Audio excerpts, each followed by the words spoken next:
இறை இயேசுவில் அன்புள்ள பாசமான சகோதர சகோதரிகளே, இயேசு கிறிஸ்துவின் பெயரால் வாழ்த்துக்களும் ஜெபங்களும். இன்றைய நாள் இறைமகன் இயேசு கொடுத்த ஒரு நன்னாள். காரணம், நாம் உயிரோடு உயிருள்ள வார்த்தைகளை சிந்திக்க, தியானிக்க, வாழ்வாக்க நமக்கு அழைப்பு விடுக்கிறது. அதிகாரம் என்பது பதவியில் இருப்பவருக்குத்தான் என்பது உலக வழக்கு. அவ்வாறு அதிகாரத்தோடு வாழ்பவர்களுக்கு ஆணவம் என்கிற நிலையும் வந்துவிடுகிறது.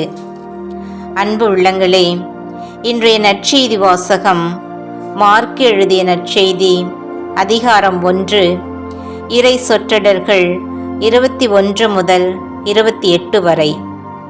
இந்த பகுதியை வாசிக்கும்போது ஓர் உண்மை தெள்ள தெளிவாகிறது. 22வது இறை சொற்றொடரில் மறைநூல் அறிஞரை போலன்றி அதிகாரத்தோடு அவர்களுக்கு கற்பித்து வந்தார். ஆம், இயேசு இங்கு மக்களுக்கு அதிகாரத்தோடும் வல்லமையோடும் போதிக்கிறார். ஆனால் இங்கு ஆணவம் இல்லை, கர்வம் இல்லை, தான் என்கிற சுயநலமும் இல்லை. தூய ஆவியின் வல்லமையோடு மக்களுக்கு நல்ல சிந்தனைகளை வழங்குகின்றார். நாம் வாழ்கின்ற இந்த சூழ்நிலையில் செல்வம் படைத்தவர்கள் கைமாறு எதிர்பார்க்காமல் எதையும் செய்ய மனம் வராது. தன்னை பற்றி பிறர் புகழ வேண்டும் என்பதற்காகவே பல நல்ல காரியங்களை செய்யும் சூழ்நிலைகளை நாம் பார்க்கின்றோம். ஆனால் இன்றைய நற்செய்தியில் இறை சொற்றொடர் 24 அவரை பிடித்திருந்த ஆவி, நாசரேத்தூர் இயேசுவே, உமக்கு இங்கு என்ன வேலை? எங்களை ஒழித்துவிடவா வந்தீர் என கத்தியது. உடனே இயேசு இவரை விட்டு வெளியே போ என்று கட்டளையிடுகிறார்.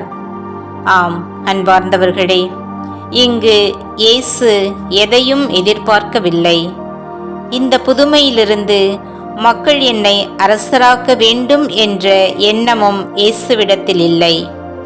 எந்தவிதமான எதிர்பார்ப்போ பிரதிபலனோ இல்லை. மாறாக அந்த மனிதனை வருத்தி கொண்டிருந்த அந்த துன்பத்திலிருந்து விடுதலை கொடுக்கிறார். புது வாழ்வை அளித்து நலமோடு வாழச் செய்கிறார்.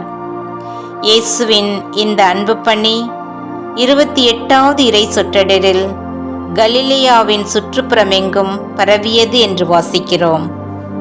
இன்று இறைமகன் இயேசுவின் வார்த்தைகள், தன்னலமற்ற அன்பு பணிகள் கலிலேயா மட்டுமல்ல, உலகம் முழுவதும் பரவியுள்ளது. எனவேதான் நாமும் இயேசுவின் மக்களாக அவரின் அடிச்சுவடுகளை பின்பற்றி வாழ்ந்து கொண்டிருக்கிறோம்.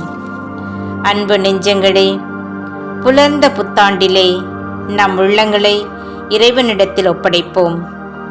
நம்மால் முடிந்த நல்ல காரியங்களை நம் அருகில் இருக்கும் சகோதர சகோதரிகளுக்கு செய்ய முன் வருவோம். இயேசு நம்மை தொடர்ந்து காத்து வழிநடத்துவாராக. ஆமென்.